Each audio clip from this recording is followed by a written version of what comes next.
तो दोस्तों कल आप लोगों ने जैसे ही पढ़े थे कि समास के बारे में। समास के मुख्यतः 6 भेद होते हैं और 6 भेदों को हमने बारी बारी से अध्ययन किए थे।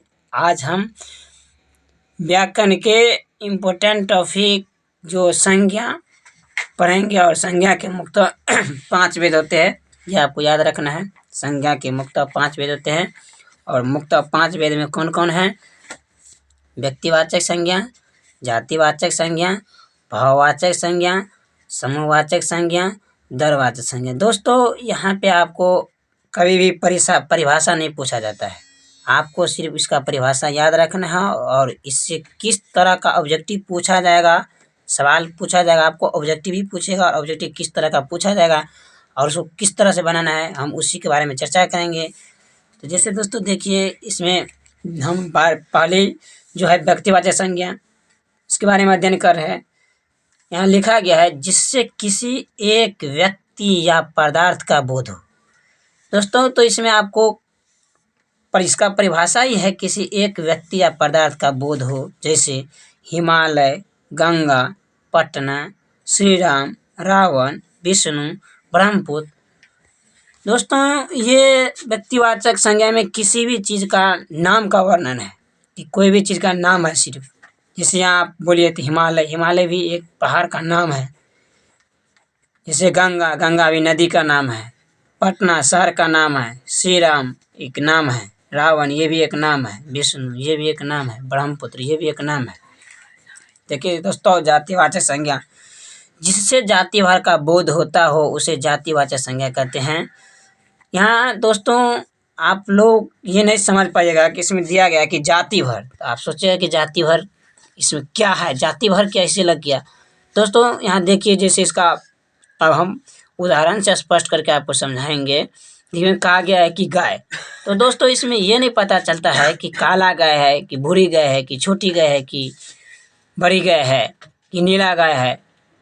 तो इसीलिए दोस्तों इसमें लगाया गया कि जाति भर का बोध हो।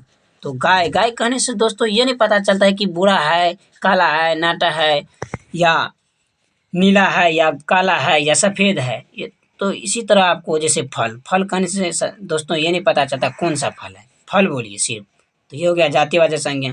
जैसे फूल बोलने से भी दोस्तों ये नहीं पता चलता कौन सा फूल है, सिर्फ फूल, तो कोई भी फूल हो सकता है, तो इसीलिए जाति भर का अर्थ हुआ।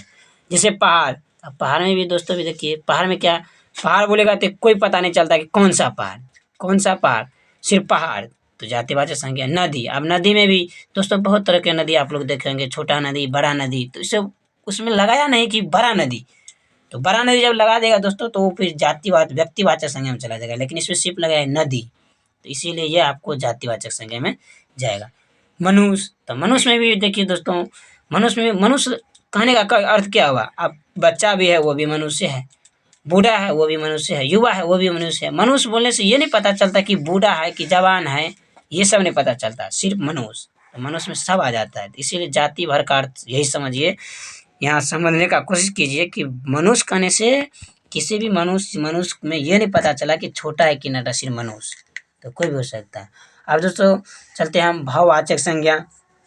भाववाचक संज्ञा, जिससे किसी व्यक्ति या वस्तु के गुण, धर्म, स्वभाव इत्यादि का बोध होता हो उसे भाववाचक संज्ञा कहते हैं। देखिए दोस्तों इसमें क्या बोला गया है कि व्यक्ति या वस्तु के गुण, धर्म, स्वभाव इत्यादि का बोध होता हो। तो दोस्तों पढ़िए, जैसे बुढ़ापा, तो बुढ़ापा आप किसी को देखकर अनुभव करते हैं। क्या बोला दोस्तों, सच्चाई, ये भी आप अनुभव करते हैं। ईमानदारी, किसी को देखते हुए कि किसी के कर्म को देखते हुए आप समझते हैं कि ईमानदारी उसमें है। जैसे दोस्तों लंबाई में भी आप सिर्फ लंबाई आप देख कर नज़र से बोलते हैं कि लंबाई कितना है। मिठास, ये भी दोस्तों आप बिना खाए हुए भी किसी भी चीज़ को देखकर बोल सकते हैं मिठास, ये मिठास होगा। महत्ता, ये महत्ता भी दोस्तों महानता की तरह है। चौड़ाई, तो भाववाचक संज्ञा में दोस्तों आपको ये बुढ़ापा, सच्चाई, ईमानदारी, लंबाई, मिठास, महत्ता, चौड़ाई, इस सब का बोध होगा। अब देखिए दोस्तों समूहवाचक संज्ञा बचते हैं, इसका परिभाषा है जिससे समूह अथवा समुदाय का बोध होता हो, जैसे वर्ग, सेना, गुच्छा, दोस्तों इसमें देखिए, इसमें ये गौर करने का बात है कि समूहवाचक संज्ञा आपको वर्ड को ध्यान दीजिए दोस्तों, तब आपको पता चलेगा कि ये समूह में है। जैसे वर्ग बोलने से दोस्तों, जब वर्ग बोला जाएगा, वर्ग तो किसी कक्षा की बोला जाएगा, उसमें कम से कम 10 या दो भी छात्र हो तो नहीं बोल सकते, कम से कम 10 होना चाहिए या 5 होना चाहिए, तभी वर्ग बोला जाएगा। उसमें किसी भी क्लास के अंदर हो तो उसको वर्ग बोलेंगे। सेना, तो सेना भी दोस्तों जब तक 10 या 20 नहीं हो एक साथ, कम से कम तो दोस्तों 5 भी होगा तभी सेना बोल सकते हैं।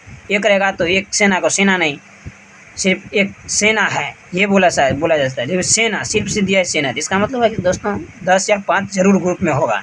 गुच्छा सबसे आपको पता चलता है कि ग्रुप में है, ग्रुप होगा, गुच्छा होगा। जैसे दोस्तों अंगूर, गुच्छा शब्द उपयोग किया, अंगूर है तो वही है गुच्छा। अब देखिए दोस्तों, दरवाचक संज्ञा, जिसे मापा या तौला जा सकता है लेकिन गिना नहीं जा सकता है। आप यहाँ दोस्तों गौर कीजिए, क्या बोला, जिसे मापा या तौला जा सकता है लेकिन गिना नहीं जा सकता है। जिसे आप माप सकते हैं, तौल भी सकते हैं लेकिन गिन नहीं सकते हैं।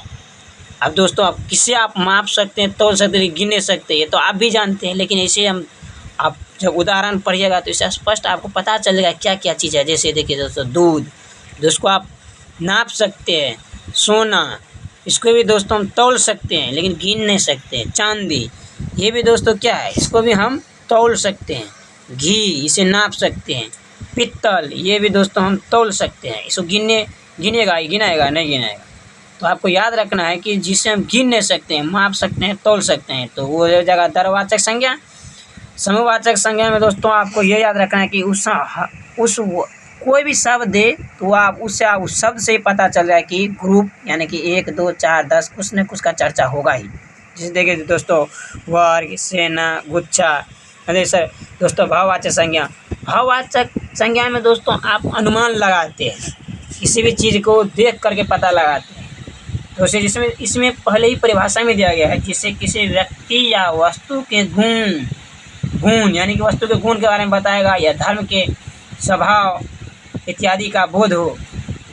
तो यहाँ देखिए वैसे ही बताया गया, बुढ़ापा, बोध हो रहा है कि ये बूढ़ा है। सच्चाई, ये भी आपका एक धर्म है, उसका सच्चाई, सच्चा पर चल रहा है। ईमानदारी, ये भी उसको ईमानदारी यानी कि धर्म है, स्वभाव है उसका कि ईमानदारी जैसा का चल रहा है। आप धीरे धीरे लंबाई, मिठास, महतास, चौड़ाई इत्यादि।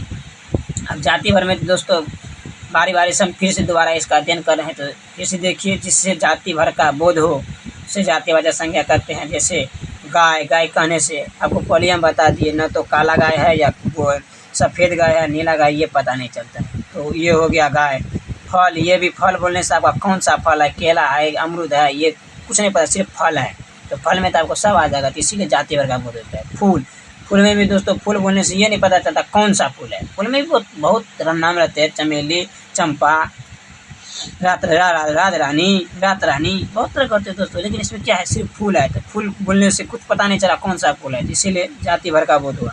तो बहुत सारे कोई भी फूल हो सकता है। पहाड़ बोलने से आपको ये नहीं पता चला छोटा पहाड़ है कि बड़ा पहाड़ है, तो पहाड़ हुआ, नदी हुआ, मनुष्य हुआ। अब देखिए व्यक्ति, इसमें किसी भी चीज़ का नाम है दोस्तों, नाम। देखिए, जिससे किसी एक व्यक्ति या पदार्थ का बोध होता है, जैसे हिमालय, गंगा, पटना, श्री राम, रावण, विष्णु।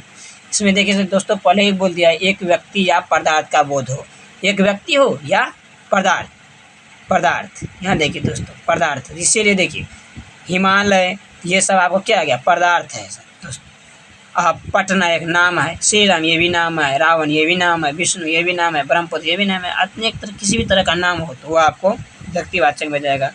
दोस्तों उम्मीद करते हैं कि आपका एक भी क्वेश्चन नहीं छूटेगा, आप अच्छी तरह से याद करके परिभाषा को जाइएगा, एक भी ऑब्जेक्टिव आपको नहीं छूटेगा। ये आपको हिंदी, मैथिली दोनों में पूछता है दोस्तों। ये आप ये नहीं सोचिएगा कि सिर्फ आपको 10वीं में ही काम देगा, आप इसको अच्छी तरह से याद कीजिएगा, तो आपको इंटर में भी एक भी क्वेश्चन अगर संज्ञा से पूछे तो नहीं छूटेगा। आप इसको